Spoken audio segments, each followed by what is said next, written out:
All right, hello, welcome everyone to the How Do I Count This Updated Guidelines for Programming Statistics webinar. My name is Beth Yates. I'm the Children's Consultant from the Indiana State Library's Professional Development Office, and I will be your host and your question moderator today. Our presenter is Angela Fox, Public Library Consultant in the Indiana State Library's Library Development Office, and she is an expert on all things statistics and annual report here at ISL. And I will hand the reins to her in just a moment. A couple more announcements to share first. To register for other webinars or trainings available from the Professional Development Office, please see the Indiana State Library's events calendar, which can be found on our website at www.in.gov/library. And it's actually under services for libraries on the website. This session is 1 hour and you're eligible to receive 1 LEU for this presentation. If you're watching a recording of this webinar, instructions on how to obtain your LEU are in the video's description on YouTube, or you can also find those instructions on the ISL's continuing education site under LEU policies. But in short, when you watch a recording of a webinar, your director or someone in HR should create a certificate for you, as they're the ones who can verify that you watched. Okay, I think we are finally ready to get started. So without further ado, I'm going to turn it over to Angela Fox as she presents her webinar on updated guidelines for programming statistics. So take it away, Angela. Okay, thank you, Beth. So as she said, I'm going to try to leave some time for questions at the end. If there's something that is just imperative you ask at that moment, you can throw it in the chat and hopefully we'll be able to address it as it comes along. We're playing this a little bit by ear. So how do I count this? This was not my first shot at a title. I'm just going to admit it. So my rejected titles, and I think this will give you an idea what we're trying to do today. Rejected titles include, there we go. Forget What We Told You, the 2021 Annual Report and Changing Stats. IMLS Made a Liar Out of Me. How everything from last year's webinar was wrong. And my personal favorite, No For Real, that's how we're counting it now. Welcome to your 2021 Annual Report. I decided we were going to do the How Do I Count This because it seems slightly more professional and slightly less bleak. And the more I worked with the changes, there are some big changes and we're definitely here to discuss those, but they may not be as disruptive as we initially feared. So if you're feeling a little frustrated to hear that, yes, we're changing things up once again, you can trust that your friendly annual report coordinator also was feeling a little frustrated, but I think we're going to get there together eventually. So again, going with the professional title and the professional outlook, let's move on to the very professional first slide. How do I count this? So, sorry, my notes are not advancing with me. So give me just a moment here. Okay, so I actually had, there's a reason for the dinosaur other than me thinking, hey, this may be the only way I can inject a little bit of excitement into an entire hour about counting programming stats. I had a wonderful analogy about how we had to rethink what we defined as programs and how we approached programs. And it's kind of like how we have to rethink dinosaurs. In my day, we grew up thinking about them as terrible thunder lizards, and now we think about them as terrible thunder chickens or something equivalent. So I had this great analogy, and then again, it dawned on me, statistics, professional. So we're not going with that, but do keep in mind, we are in this weird era where we're refining or redefining what a program is, and it's taking a little bit of adjustment to get there. So why specifically, here we go. Why specifically are we doing a second workshop? I do have a workshop coming up in November that everyone's encouraged to attend, the annual report and bookkeeping workshop. When I say I'll be doing the beginning section on the annual report. You don't want me on the bookkeeping section. So why are we doing something here in October? Because there are changes. Honestly, the reason we're doing this now is because I have started getting a lot of questions filtering my email from people who are thinking ahead to that annual report and trying to start gathering up statistics and figuring out how they're going to approach it. And I figure if for everyone I get in my inbox, there's probably several more people asking the same question. There are changes, I keep saying that. And there are changes that are happening this year, and there are changes that are happening in 2022. And I really wanted a chance to give people a heads up for 2022. I want you to go into January next year with a plan of attack on how you're going to count things. So now's a really good time to do that. I want to make sure we have plenty of time to discuss any things that people have questions over. Yes, we're having a report workshop in November, but that one covers a lot more ground in fairly little time. And unless I speak at auctioneer levels, even more so than I usually do, I don't think we're going to be able to get into it in quite such the deep dive as I hope to today, because there is a fair amount to discuss. And then finally, I'm really relying on this to kind of give me a sneak preview of the questions people still have even after we talk about this. And then I can use that to create a frequently asked questions handout. I can use that to create some instructions prior to the actual launch of the annual report. So the things you guys are asking me today is really going to inform me as to, okay, these are things that need better explanation, or these are the things people still want to know before we go into this. Here we go. Sorry, my two screens are advancing at very different speeds. So perhaps you remember last year, this was the one, last year was the first year we decided to go rogue and have a second annual report statistics workshop or webinar specifically on programming, along with other things. And I'm sure you all remember the little reason we did that, namely something called COVID came along and completely upended life as we knew it, including library life. So last year we threw together this webinar because we had to completely redo our approach to a lot of statistics, or redo what we wanted to capture in our statistics. So last year, because of COVID, all of a sudden we were trying to figure out, well, how do you count when the library is open, but not really, when it's open for curbside pickup, when it's open for limited head counts, when the computers aren't available, but the stacks are available, when the stacks aren't, but the computers are. So we were trying to figure out how to capture a whole bunch of data that we have never tried to capture before. We were trying to figure out how to capture services that had never really happened on mass before, such as curbside pickup, tons of people expanding Wi-Fi out into their parking lot, into the community, people purchasing a lot of things. So we wanted to capture that. We wanted to capture operating hours. That used to be one of the simplest things we asked you. And all of a sudden it became a lot more complicated to figure out how to count those hours. And then of course, programming had this massive change when all of a sudden the very small number of people we saw dabbling with posting storytime videos or doing virtual programs all of a sudden exploded. And a lot of people really embraced it, either for the first time or expanded their offerings. When we did this last year, IMLS, all of this information goes back to IMLS. There's some stuff that's state specific, but the bulk of the annual report is created from questions that we are required to ask at a national level. So we looked at, the state data coordinators looked at IMLS and said, what are we going to do about counting these virtual programs? All of our directors are doing them. This is how they've shifted to serve their patrons during this time.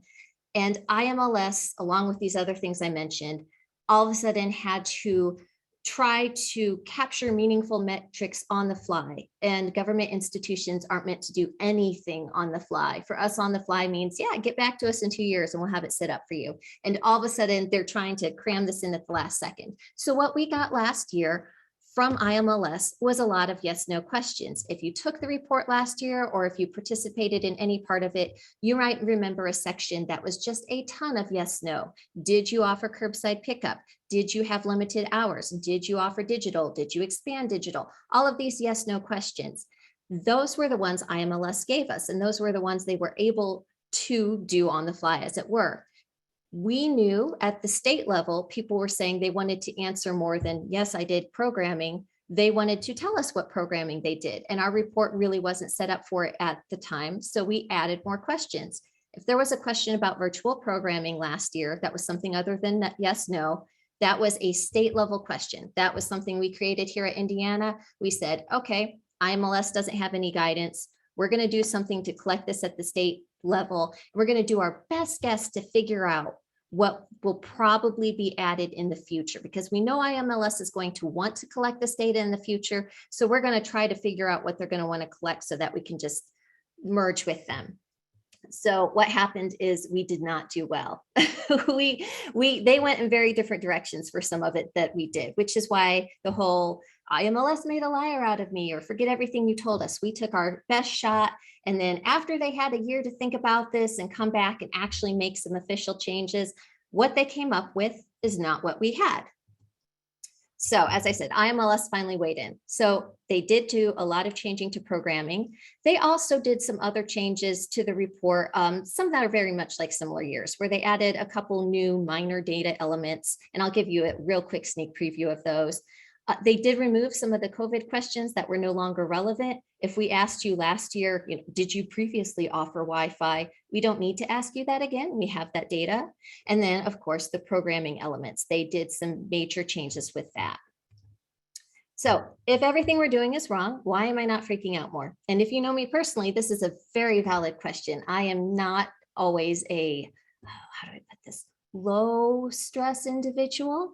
So the fact that I really wanted to use this webinar to tell you there are changes coming, and it's okay. Don't panic. We're on a great timeline. We are on a great timeline because we are not going to report some of the changes this year. We're not even going to try to do them. We were given changes in the middle of the year, and we said, you know what? They've been collecting data one way for 5 years. We're not stopping this train right now. And that's okay, because IMLS does not, they may collect the data, but on all new data elements, they don't actually do anything with it for, I believe, the first 3 years that they have it, because they assume all that data is going to be awful because people are still figuring it out and it's not very accurate and we're getting our bearings. So this year, on a lot of these, I said, you know what? There's no way to fix. We're already halfway through the year. We're just not reporting it this year. That's cool because they're not technically collecting it. And that's when I'm going to have some things here today that I say, some states may be trying to do it this year. We're joining the mass number of states that aren't, but hey, heads up, we're going to start trying next year. So I mentioned there was stuff other than programming, and I just want to touch on that real quick so you guys know what it is. I'll do it more in November. There's really nothing beyond programming that's a major shakeup. There's going to be a couple more questions about reporting method. We did some last year for things like reporting methods on visitors and reporting methods on reference questions, where basically you'll get a drop-down box that said, hey, the number you're giving us, is it an estimate or is it an actual count? Did you have a way to get that number? So we're going to ask you to distinguish when you report computer uses, public computer uses. Was it an estimate that you extrapolated from like a weekly count or something, or was it a real number? Did you get it from your provider? We have a couple elements are changing, not that the questions are changing, but IMLS saw a lot of confusion and kind of gave us a little, tried to clarify some of the definitions. So questions about public computers and what counts as a public computer use, there's a slightly different definition that I think kind of clarifies it more. They give some additional information on how to count wireless sessions, because that's always been a sticky wicket. Again, they ask, what's your reporting method for wireless? Is it annual count or estimate? And then there's a correction that they made. There was an error last year that some of you picked up as far as reporting limited hours versus open hours, and the way it was baked into the equation, where they said, well, you can't have more than one of the other. And we said, yes, you absolutely can. So they fixed that. If you didn't notice, don't worry about it. We're just going to pretend it wasn't there. For those of you who did notice, it's okay. We fixed it. So here's the bulk, the bread and butter of what we're doing today. So with programming, what I'm going to do to take us through this is I'm just going to take you through the questions that we're going to have this year. I want to really emphasize that there are a small number of changes that are going into effect this year. And then towards the end of the section, I'm going to tell you how that's going to change for next year. So we'll talk first about what you report this year and what you're going to be pulling for this year. And then towards the end, I'll say, okay, with that in mind, starting January 1st, this is what we're going to need from you. So you decide how that works for you. So as of last year, this should look pretty familiar. We are counting synchronous live in person and synchronous or live streamed videos of programs. We're counting both of those. We added those last year. One thing that's changing is we are using slightly different language. Before we did say, how many live in-person programs did you have? And how many live stream virtual programs did you have? And now we're going to try to include that synchronous, which means any programming that happened in real time, whether it was live streaming or in person. IMLS is using that as kind of a bucket to put it all in. We're going to try to use that too and make that clear to our all of our libraries, what that entails, but it's the two types of live programming, be it virtual or in person. Each synchronous program session is counted only once. So if you have a live program that someone's standing in the back of the room and videotaping for you and live streaming as it happens, so you could either be attending at the library or you could be attending at home, but you're doing it at the same time in sync with everyone else, only count that once. I point that out because there is a change on how you count asynchronous, but synchronous, even if it's being live streamed as you do it live, in that case, count it as a live in-person synchronous program. The in-person trumps it all. Those are the traditional ones, and we're going to put it in that traditional bucket for that. Again, that's actually nothing different than what we've done in the past, just slightly different vocabulary. Okay, so synchronous in person, breaking it down a little further. And again, we did this last year too, so hopefully none of these questions are going to throw people. We will ask you the number of synchronous in-person programs that you have, and we will have you break those out by age categories. And you see the categories there: children 0 to 11, young adults 12 to 18, 19 plus, and then general interest. So if it's a family event, if it spans several generations, if it could be, an open house, if it's not age specific, if it's not targeted to a certain group, that's a general interest program. So we'll ask you how many of those you have by age. And we'll also ask you to break that down as to whether it's on-site or off-site. So a traditional question that would be, how many in-person on-site, or how many in-person children's programs did you have on-site? How many in-person children's programs did you have off-site? And in this case, the community center, a school. Let me clarify that off-site means off campus. We have a lot of libraries who have shifted to doing programs outside for COVID safety reasons. That's still on site, even or in the library. If you're looking at the definition, that's still considered a library program, even if we've taken it outside. So we will ask you for each age category, how many you have on site, how many you have off site. Then we go ahead and again, we'll ask you that attendance at the synchronous in programs. And once again, just like the number of programs, attendance we're breaking down both by age and location.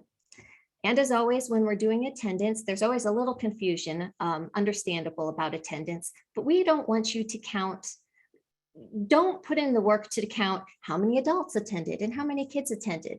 We want total attendance, and you're going to put that in whatever category that program is targeted towards. So if you have a story time that's targeted to children, and you have 20 children and 15 adults show up, you're going to put 35 in attendance for that story time program. Again, we don't need you to go to the effort of breaking it out. We don't want you to go to the effort of breaking it out. We want you to count attendance for the targeted program, not who actually showed up. Like you count what the target is, if that makes sense.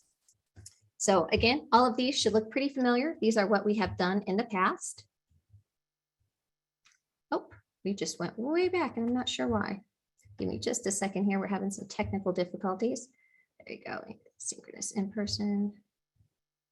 Okay, synchronous virtual. So this was added last year and not much has changed about this. So synchronous virtual, once again, is going to be your live stream programs, your Facebook Live, anything that people can view in real time, anything where if you stumble and trip, they're going to hear you because you can't re-record it. I'm very familiar with that. See the last 21 minutes. So number of synchronous virtual programs, just like the live in-person ones, live virtual, we will ask you to break it down. Angela, yes. I'm so sorry. Was this supposed to be on a synchronous or virtual slide now? It is. Is it not showing up for you? It says in person for us. Sorry about that. No, I'm glad you said something. There's some disconnect between when I hit forward here. So let's see. How about? It says synchronous in person now. Okay. Hopefully, I'll keep a better eye on what it says is happening off in your screen. There you go. Sure. There we go. So that's it keeps going back and forth between him. Now it says in person, but there's virtual. Okay. Sorry. Thanks for hanging in there with us, folks. Sure. After a year, you think I'd be better at virtual programs? Hey, can I bring up a question that somebody had Sure. real quick while we're paused? Someone wanted to know 18 is a teen rather than adult. Is that a change? If you've read the definitions that were in the 100-page instruction document, no, it's not technically a change. Here's the thing, we don't card people when they come to programs. I don't know if you're 18 or 19.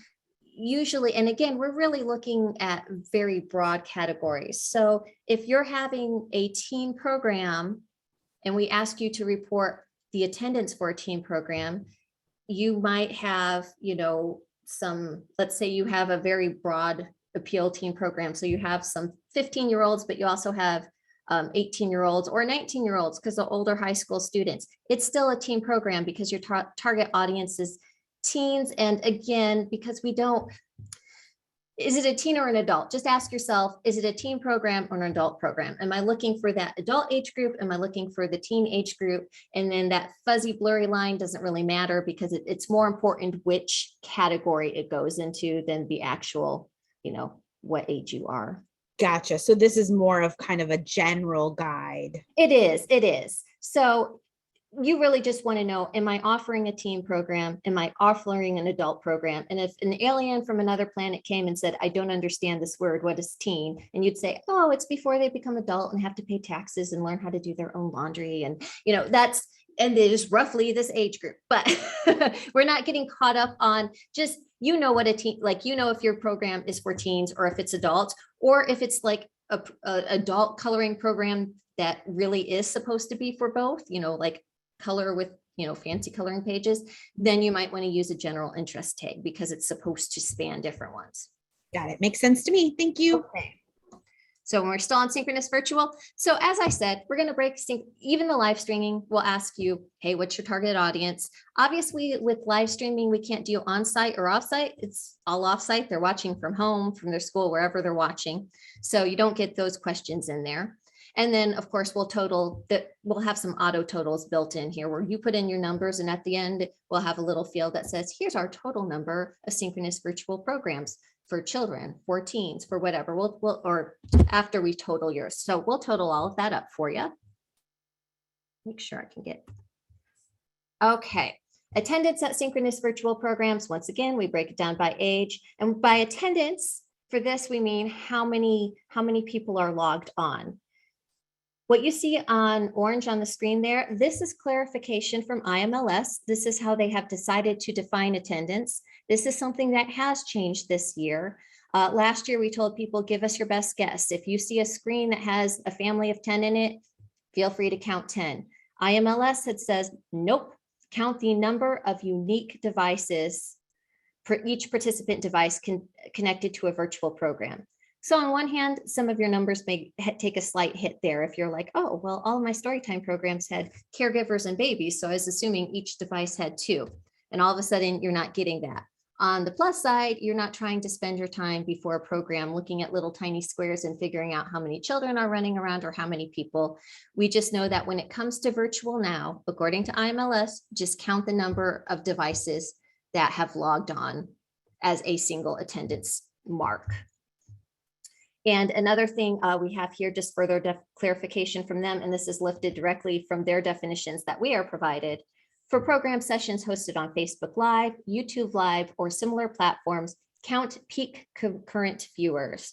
For those hosted on video conferencing platforms, count the maximum number of non-staff participants during the session. So I'm sure if you've done virtual programming, all the different platforms have slightly different metrics, which makes this even more fun. So those are the Facebook Live, the YouTube Live, those you're looking at your number of peak concurrent viewers is the stat you want. Heads up, I don't have it on the screen here, but prior to going live with the annual report, we are going to have a guidance document as to what numbers am I drawing for each platform. And it is being put together by people much smarter on these issues than me. There's a committee, national committee, that basically went through and tried to do a really deep dive on every single possible platform they could think of that could be used, Twitch, Discord, Facebook Premiere, Facebook Live, YouTube, the million different levels of YouTube, and then say, for this one, here's the metric you want. And they put together a really nice spreadsheet with some explanations and whatnot. And we're going to make that available for you. So if you say, oh gosh, well, I don't use Facebook Live, I use this, hopefully it will be on there and it will tell you what number you want to count. Hey, Angela, we do Yes. have just a couple of comments. They're Sure. not really questions, but a few people say they do virtual story times or programs for whole classrooms of kids. Mhm. So their stats are really going to take a hit if they're only counting one instead of counting 30. So I'm just checking with you to make sure there's no loops for Let that. me roll that over because I feel like that may be a unique situation where you are specifically, that might be more akin to doing off-site programming and that you're reaching an entire group. I'm going to powwow with some of my mentors and see if how much wiggle room we have with that. Yeah, Because it feels more like outreach. yeah, well, exactly. It feels like maybe that's the distinction we'll want to make. If it's an outreach event where you're reaching a specific group as opposed to a very large family, which again, I do recognize that some people do have very large families or have, you know, small groups that meet together, and this is going to take a hit with their numbers. And this is when I say, hey, the numbers are not being graded and they're in complete flux because of COVID and us changing our minds. And we know that. So, but I am taking a note on that and I'll see what I can find out prior to this going live. Thanks. Any others? Are we good to go? No, that was the big one. Quite a few people. Sure. You know, I'll be honest, I haven't seen that discussed yet. So I think that's something I'm going to have to powwow with some of my fellow SDCs on, because that may be a way to make a distinction. Yeah. So don't double count attendance. This is something that we were practicing before, but again, IMLS has just finally weighed in and they made it official, and this is their wording on it. So for virtual sessions that are also recorded for later on-demand asynchronous viewing, exclude views that occur after the session has ended. These should be counted under total views of asynchronous program presentations. So basically, if you have a live program and then you post it later for asynchronous viewing. So you take your live program and you archive it, you post it or whatever. When we ask you, how many live views do you have? Don't include the archive views because those are going to get counted with archive views. We're going to have you break it up and put it in the appropriate places. For program sessions that also have an in-person component, exclude in-person attendance. This should be counted under synchronous in-person on-site program or synchronous in-person off-site program. So once again, if you have something that's fitting several needs, you have a program that's being streamed live in person, I should say is being performed live in person, but it is also being live streamed. And we say, how many attended your live stream? Don't count the people who attended in person. They're going to be counted as in-person attendees. Essentially what we're saying is we have spots for each type of page view for each type of attendance. So there's no need to double count attendance. There's going to be a place to put those. So to summarize, when we get through the synchronous programs, there's going to be a lot of totaling at the end that will be done for you through the program, where it's just going to say, here's your total number of synchronous programs. And that includes all of your live in person, all of your live off-site and on-site, as well as your virtual streaming programs. And then it will total the attendance as well and tell you that. Nothing here has changed. Asynchronous programs, by which we mean those that are not viewed live. At the same time, they are viewed on demand. So anything that is posted, this has far fewer questions, and I'll get into this in a little bit more in just a second, but that is largely because there is still a lot of heated debate about whether asynchronous programs should be counted with programs or as their own entity. We'll get into that in a second. But we asked for the total number of asynchronous program presentations. That's what we did last year too. We just said, how many did you do? Regardless of the number of platforms on which a presentation is posted, count each unique presentation only once. So if you recorded something, but then you throw it up on YouTube, you have YouTube and you have Facebook and you're just a social media guru and you have a million different accounts and you post it on all of them, it's still the one program. So it's still going to count once. This in orange, again, anything in orange, this is a big change for this year. And unlike the other change, this is probably going to boost some numbers for people. Include recordings of synchronous program sessions that were available for asynchronous viewing after the session ended.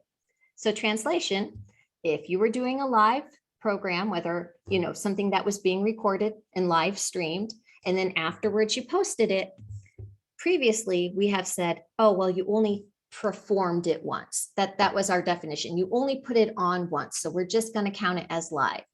IMLS said, you know what? They serve two really different purposes. They're really serving two functions. They're serving people who are looking for recorded content and people who are looking for the interaction and the live happening. And we should count it that way, even if it's performed once. And our collective heads went, because about half the states were doing it that way and the other half weren't. So we're going to join them in the land of counting it as two.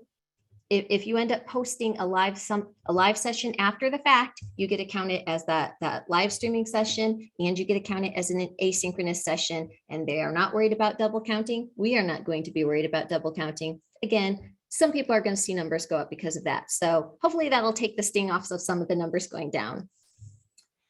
We also asked yes?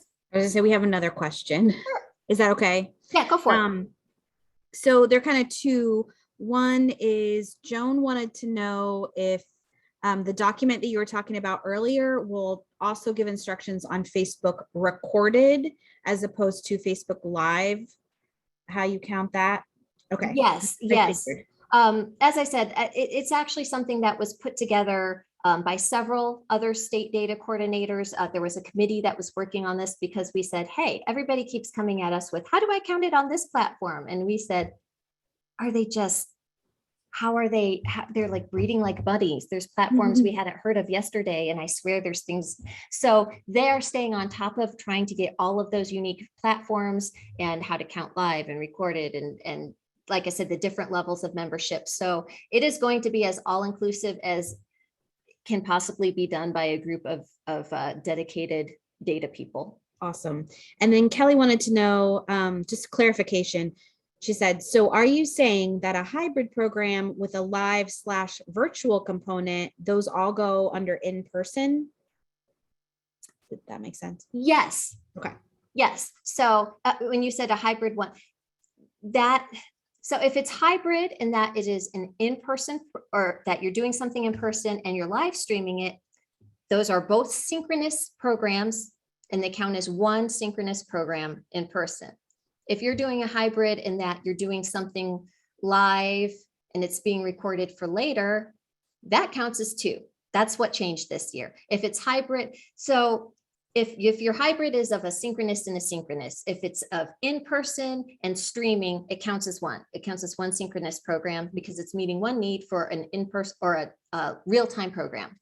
If your hybrid is actually a hybrid between a in-person program and then being posted later for asynchronous viewing, all of a sudden you're matching up synchronous and asynchronous and it counts as two. I hope that makes a little more sense. I think so. So synchronous is a live audience of some sort, whether it's in front of you or virtual. Exactly. Okay. And then we are getting quite a few more questions. So do you want me to hold on to these for later? Sure. We're actually not too far from the end. So I'm going to go ahead and plow through this because I want to make sure we get through all of it. And then we can go back and revisit some of this because it's just wrapping your mind. Once you understand some of the logic that they were using, it gets a lot easier. And once you start playing around with it, but this is different. So this is what we're trying to, this is why I want to give you a heads up. Okay, perfect. So we'll just hold the rest of the questions till Angela's done with the slides. Yeah. And again, it's actually not that far. We'll have time for questions. Perfect. So going back here to the asynchronous programs, again, we only ask a couple questions on those. We ask the total number that you had, and then we ask the total views that you have, or this is kind of like attendance that we measure in synchronous. In this case, it's views or page hits that you have on those posted programs. As with last year, we're saying go ahead and count whatever page hits, whatever metrics you get for the duration of the time it was posted in 2021. If you posted it in January 1st and you ran it through December 31st, count those dates.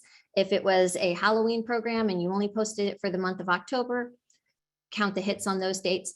If it's like the best program ever and you posted it 2 years ago and you're going to keep it up until the internet goes down, you only get to count the metrics from the report reporting year, which is 2021 in this time.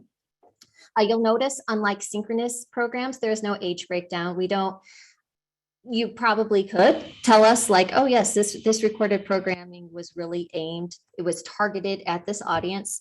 But we have enough other questions. And again, IMLS says these recorded ones are so uniquely different than the live in-person ones. They're not quite as invested in the granular breakdown in the same way.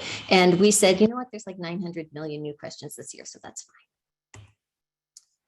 So what you're seeing on the screen now are the changes that are happening, not this year, you're not asking next year, but these are the changes that we were presented and told, this is what we want. This is when I said that there are things that we are simply opting out of this year. This includes children 0 to 5 years. So it was decided that our age breakdowns were not specific enough. CASLA, a bunch of different people voted and said that we need to be able to tell our stakeholders and our lawmakers, we need to be able to better identify early literacy or programs for the very young. So they took children and they chopped it in half and they said, we're replacing 0 to 11 with children 0 to 5 and 6 to 11. And I won't get into the entire debate on it. There's a lot of school of thought of the value versus the burden. But again, the primary objective was there were enough people who were asking for that early literacy breakdown or using that for advocacy or other purposes that they said, let's break it down. Fine, we're not doing it this year. I just don't try. We're not putting a place for it. You can, if you've already done it, great, you're ahead of the game. But to keep in mind in the future. Now, we have every year I get questions about, well, I have programs that are for tweens. What if we get 11, 12, 13? And this is where at some point it's just a judgment call. You're going to have some bleed between ages. As I said before, you don't cart at the door. You don't ask little kids, like, tell us, are you a 5-year-old or a 6-year-old? So I just want you to what's your gut instinct? Is your target audience those very young pre-K babies, very young, or is it kind of the slightly older elementary? And don't worry about if there's the bleed, just tell us who the target audience is. And that's how you count the program. And that's how you count the attendance. And don't stress it. If there's some bleed, just do your best. There's just going to be some judgment calls, which is really hard for data people. We want rules, but at some point you just got to say, you know what, this is mostly a baby program. So let's count it for that, even though some older siblings are coming. So again, that's starting not this year, but we are going to roll it out in the 2022 annual report. So in November of 2022, I will be saying, hey, here's a place to record it. So you'll want to start thinking about that now.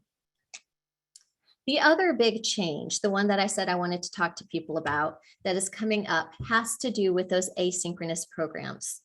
And IMLS, when I said we did our best to try to figure out what they wanted, this is where we missed the most. They are instituting a 7-day limit for page views and hits. And if you thought the children's debate was contentious, oh my goodness, you haven't seen a bunch of data wonks talk about that 7-day limit and whether it's artificially hurting the numbers or whether it's not doing it is hurting the number. So essentially, anytime you post an asynchronous program, you have that 1-week period, the first week that it's up to get your page views and your hits. You can keep it posted longer, but we want the 1-week limit. And we'll, again, try to provide documentation of how to get those numbers because it's easier on some platforms than others. I'm sorry, that says beginning in 2021, and that is a massive screw up because this is beginning in 2022, because this is probably the primary one where we said, like, more than half of the states said, we aren't collecting it that way. We're not going to go back and try to figure out that data. So that's why I said, go ahead and tell us your whole year's data. That's fine. We'll be able to compare it with last year. So we'll have 2 years that we can compare before we have to switch over to the new method. And the primary reasoning behind this, as I said, there was a lot of debate. The primary reason behind this is that IMLS said we cannot talk about asynchronous programs like synchronous. They are awesome, they have value, but they are not apples to apples. They are not the same thing as programs. And for years, we have defined programs as things that happen with people together in a group in real time. And that is the whole purpose of asynchronous, is you can do it on your schedule. You don't have to worry about the rest of the group wants to do. So we there was a lot of pushback because initially they didn't want to count asynchronous at all. And the state people said, we really need to count this as something. And they said, fine, but we're going to try to rein it in so that the metrics are meaningful. It's not a program, but let's try to like think about, you know, programs have a finite set time. You show up, it happens, and it's done. And they said, why are we letting asynchronous run forever? So let's look at the 7 days. We had some focus groups and some studies that were done that said the vast majority of hits were actually archived in the first week. And after that, it tapered off exponentially. So they said, we're not losing as many hits as people fear we're losing. And the other big reason when I said IMLS doesn't want to count asynchronous programs, what they wanted to count was digital content. They said it's created in-house, but it's being treated like a stream. You know, why is this any different than what's offered on Hoopla? Or why is this any? So after this back and forth, this was the compromise really between some of the higher ups and some of the people who work with the states. We wanted it to be more in the programming mode. We don't think it's the same as digital content. The in-house creation is a very important distinction. So we're trying to get rules for these asynchronous, and this was the compromise. We're doing 7-day limits on it. They're getting their own set of questions. And the other thing I see on here that the IMLS argued was, well, if we do all year, then a lot of libraries are going to front load their programs and post stuff in January just so they have a whole year's worth of metrics. And I thought, have you worked in a public library? Who has time to do a whole year's worth of programming in a year? But we're all about compromise. Okay, so changes coming to you. And this is our little our summary one. So for the changes this year, I know I just said a lot of stuff, but the things you need to know, that the only things that are really changing with programming this year is that instead of trying to get your best guess of how many people actually attended a virtual live streaming program, you're just going to count the number of device logons you have, whether one person's on the device or 30, pending exploration of a possible rule change for classroom outreach sort of attendance. And the other big change is that before we said, don't double count programs. If you performed it once, you did it live, and then you posted it later, it's still 1. Nope, it's now 2. If any program that is both asynchronous and asynchronous, it gets counted in each. So those are the 2 big program changes happening this year. Next year, the ones that I'm telling people keep a lookout because this is going to change how you count your data. Starting in 2022, we are going to break out that additional children's category. We're going to add children from 0 to 5 years instead of the whole 0 to 11. And we are only counting the asynchronous views for 7 days. Let me see. Okay, look at that. So now is the time for questions. And I'm sure we have plenty. We do. We have a few so far, and I bet they'll continue to come in. Fire away. Do you want to continue sharing your screen, or do you want to be able to see the chat, or I can? Yeah, let's see the chat. Let me close out of this here. We're going to stop our share. There we go. Okay. So I'm going to scroll up to, well, first, I guess the biggest kind of discussion and question that we've had is people are still trying to wrap their heads around synchronous versus asynchronous. So let me ask you if what my definition is correct. Synchronous is when you have a live audience. They could be in the room with you, or they might be at home watching, but they are watching you live. That is exactly the distinction. And asynchronous would be they're watching a recording of you later. Yep.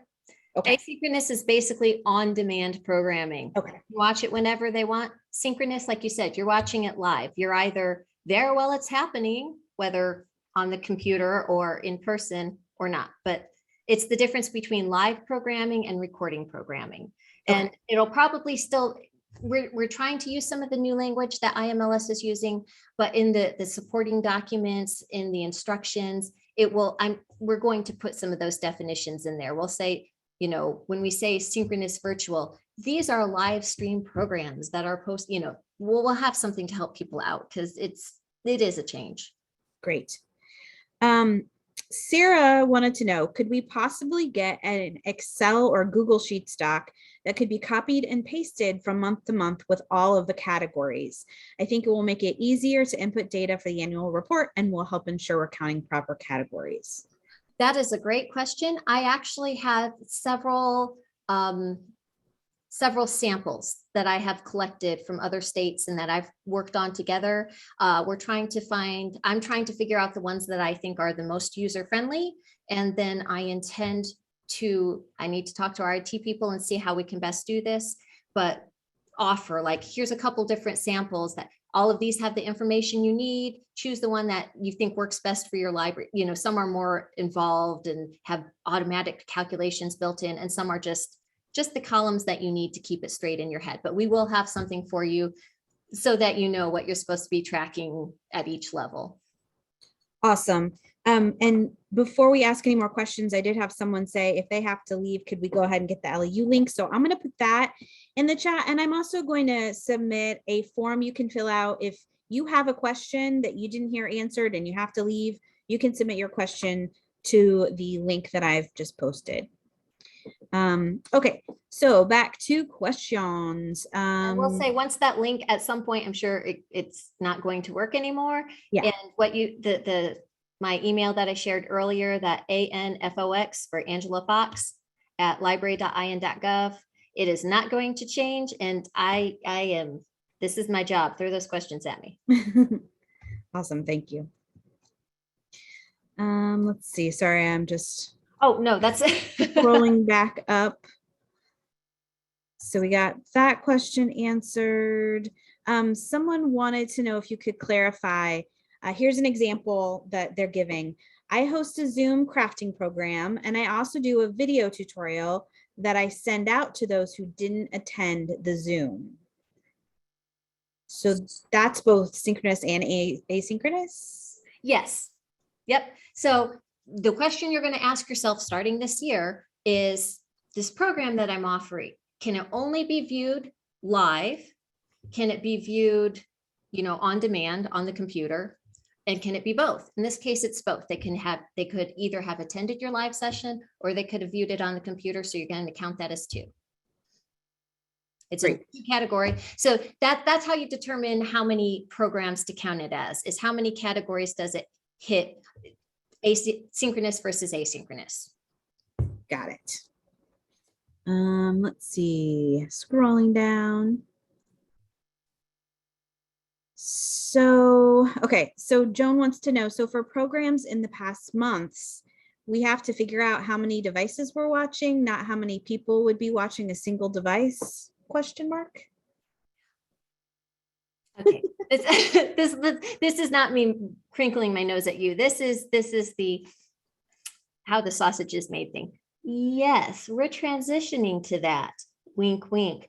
Basically, if you have spent the time, if you already have your statistics, if you have been doing them as you go and you have been counting and totaling them, do not feel like you have to go back and get that for us. For those of you who are doing this, who go back into the platforms after the fact, now would be a great time to practice getting the number of devices.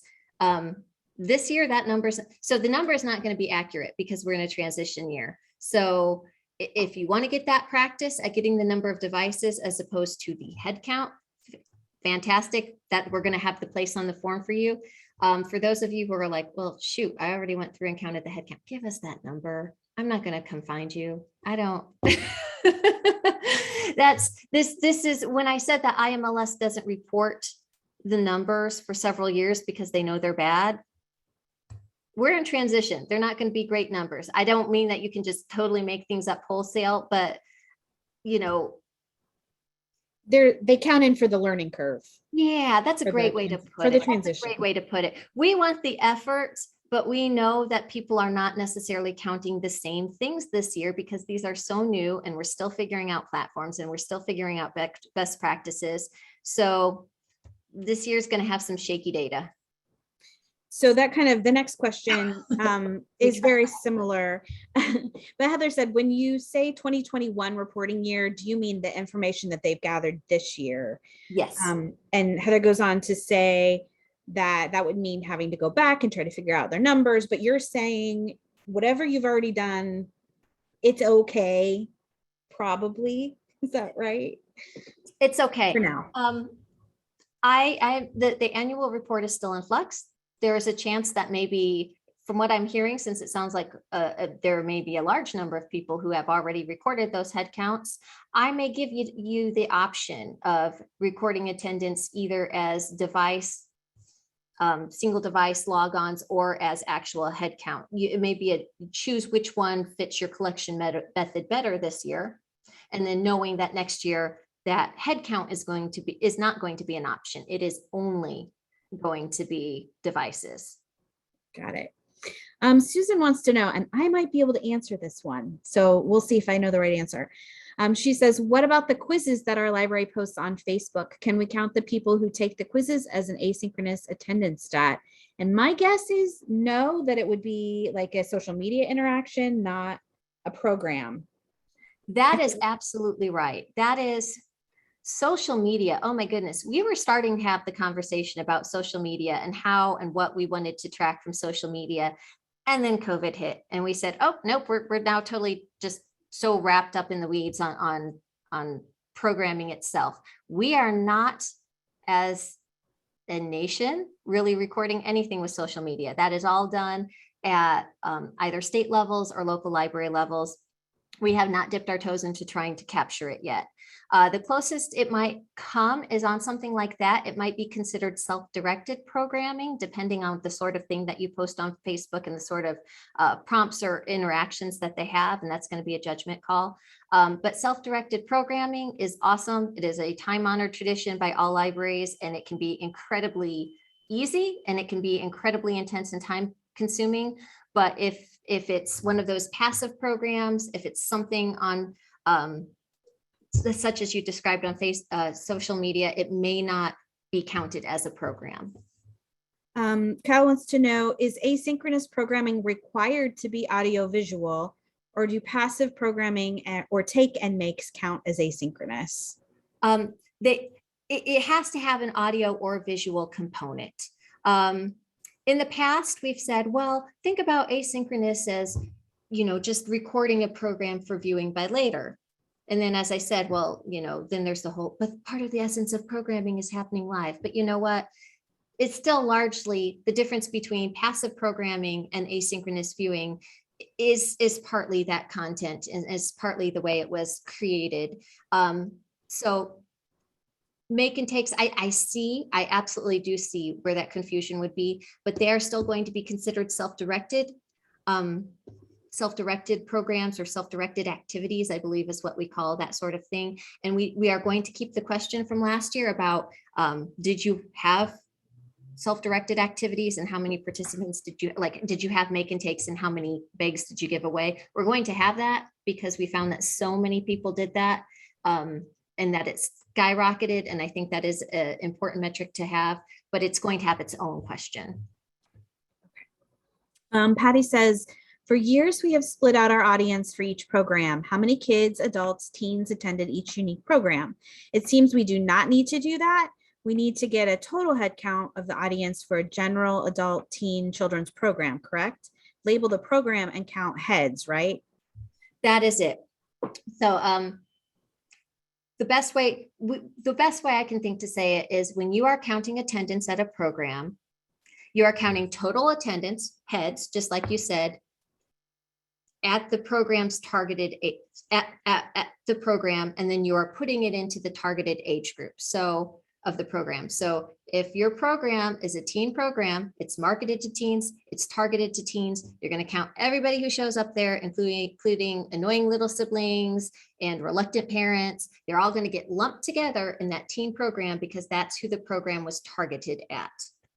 So the same would go, for instance, preschool story times where we know that adults would be there with the kids. So, but they're all counted as. Yes, caregivers are going to be. Okay. When we say how many attended your children's live program, you're going to look at your story time and say, this is how many people we have sitting on the carpet squares, and caregivers and children. And you're going to say, and the program was for children. So we're going to count that as children's attendance. So look at the target of that program, and then they all get lumped into there. Okay. In theory, that's been the practice for years, but it has not been well explained. Yeah, So I was going to say. It's a hard concept, and especially if your library practices counting, breaking them out.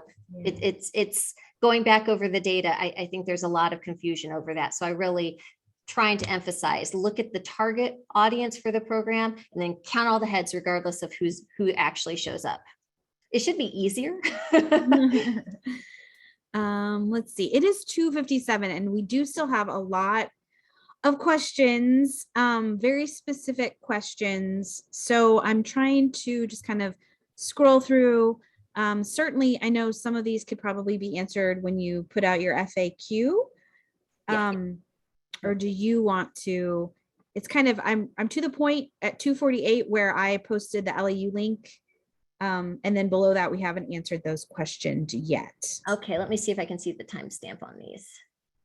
Okay, yeah, so there are some answer questions.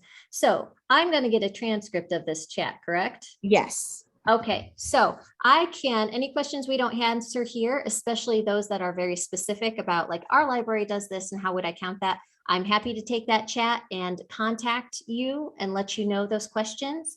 And I may steal your question if it is a good general question, and you may see it revisited in some more generic general form on an FAQ later. So in that case, congratulations for sharing with the class. Yeah, and if we didn't get to your question, also I reposted that submit unanswered questions here form.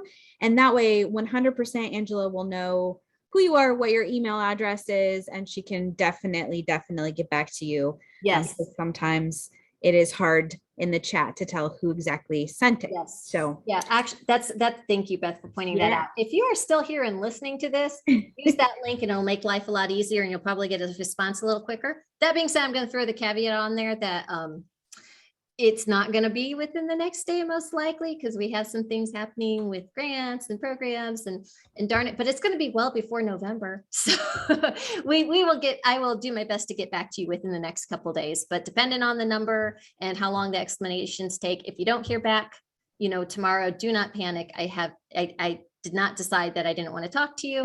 Either took a lot more thought. Sometimes I get questions that are complicated enough that I say, yeah, I'm going to take this to the other 50 some mentors that from the territories in the States and say, how do you guys count this? So maybe you just stumped the person, or maybe I'm just buried in emails, but you will hear from me. Yeah. And I put your email address up there too. It may have gotten lost in the sweep of thank yous. ANFox, FOX at library.in.gov if you want to email Angela directly about something.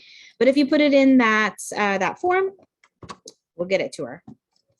All right. Thank you, everyone. Thank you so much, Angela. I know this is the type of thing that can bring up a million different scenarios and questions. So we apologize for not getting to all of them, but we will make sure you get them answered. Thank you so much. Goodbye.